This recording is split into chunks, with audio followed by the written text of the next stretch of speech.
Selamat pagi anak-anak. Apa kabar?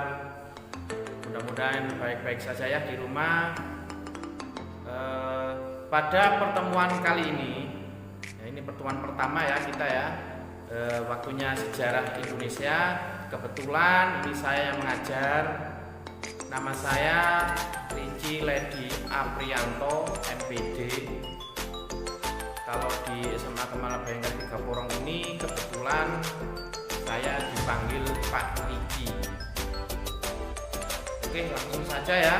Pada kesempatan kali ini Pak Riki akan memulai materi dari pelajaran sejarah Indonesia. Pada materi yang pertama ini kita harus tahu terlebih dahulu arti dari kata sejarah. Kemudian kita pahami arti sejarah Indonesia.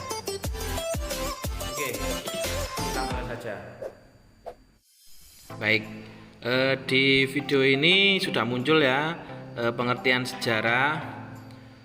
Sejarah adalah kejadian yang terjadi pada masa lampau yang disusun berdasarkan peninggalan-peninggalan berbagai peristiwa. Peninggalan-peninggalan tersebut itu yang disebut dengan sumber sejarah.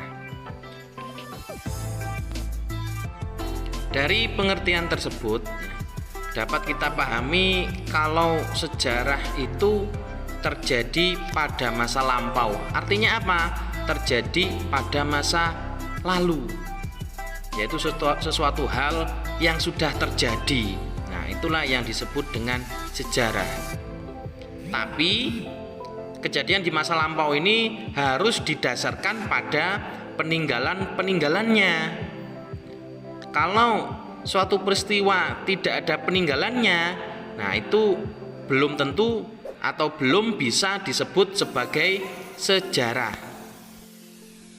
Dalam bahasa Yunani, kata sejarah ini disebut historia, yang berarti belajar. Jadi, pengertian sejarah secara umum dapat diartikan sebagai ilmu pengetahuan yang mempelajari segala peristiwa, kejadian yang terjadi pada masa lampau dalam kehidupan umat manusia. Itulah pengertian sejarah secara umum. Contoh dari sejarah, contoh dari peristiwa sejarah, salah satunya adalah peristiwa kemerdekaan negara Republik Indonesia tahun 1945. Ada berbagai peninggalan peristiwanya. Salah satunya pidato dari pahlawan proklamator kita, Insinyur Soekarno ya. Di situ terdapat video atau rekaman dari pidato tersebut. Itulah salah satu peninggalan atau sumber sejarah. Jadi peristiwa kemerdekaan negara Republik Indonesia bisa disebut sebagai sejarah. Oke ya, setelah kita mempelajari pengertian sejarah, kita akan masuk dalam materi berpikir diakronis dan sinkronis dalam sejarah. Apa itu diakronis?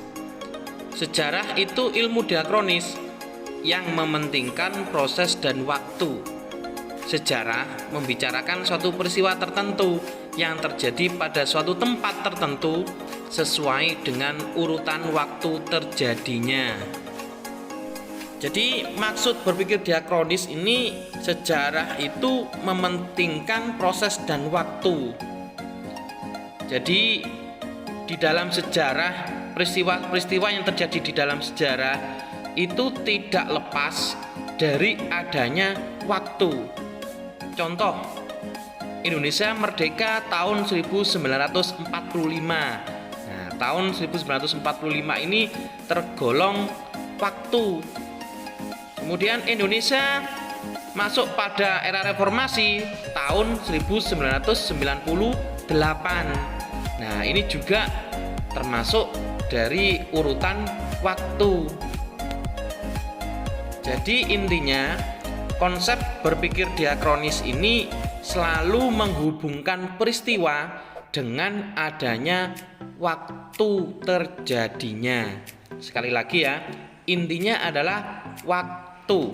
Inilah konsep berpikir sejarah secara diakronis.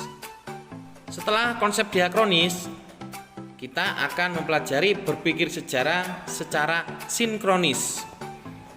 Apa itu berpikir secara sinkronis? Yaitu sinkronis artinya meluas dalam ruang tetapi terbatas dalam waktu. Berpikir sinkronis membutuhkan ruang yang lebar untuk melukiskan peristiwa sejarah. Apabila peristiwa tersebut telah dianalisis melalui berbagai pendekatan. Maksudnya apa? Meluas dalam ruang ini.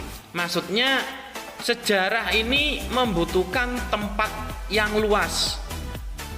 Jadi suatu peristiwa pasti terdapat tempat. Suatu peristiwa pasti terdapat ruang. Di mana peristiwa itu terjadi? Di tempat mana peristiwa itu terjadi? Nah, inilah yang dimaksud dengan konsep sejarah berpikir sinkronis. Jadi, segala hal atau peristiwa yang disebut sebagai sejarah itu membutuhkan tempat atau ruang yang sangat luas. Ya, jadi itulah ya materi sejarah Indonesia pada hari ini. Tadi kita sudah mempelajari pengertian sejarah, kemudian cara berpikir sejarah diakronis maupun secara sinkronis. Oke, untuk tugas di rumah, kalian silahkan mencari perbedaan antara konsep berpikir diakronis dan konsep berpikir sejarah secara sinkronis. Jadi dibuatkan tabel ya, perbedaan antara diakronis dan sinkronis. Tulis di buku tulis kalian, di buku tulis khusus sejarah Indonesia. Kemudian kalian foto, kemudian dikirim ke grup WA kelas khusus sejarah Indonesia. Jadi sekali lagi tugasnya kalian cari perbedaan antara konsep berpikir diakronis dan konsep berpikir secara sinkronis.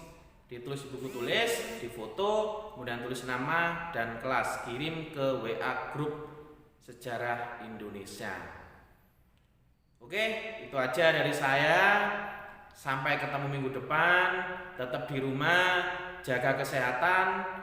Kalau keluar rumah pakai masker, pakai hand sanitizer, kalau perlu jaga jarak antar sesama. Semoga pandemi di Sidoarjo ini, khususnya di wilayah Porong dan sekitarnya, segera berakhir dan kita bisa bertatap muka seperti biasanya. Baik, sekian dari saya. Assalamualaikum warahmatullahi wabarakatuh.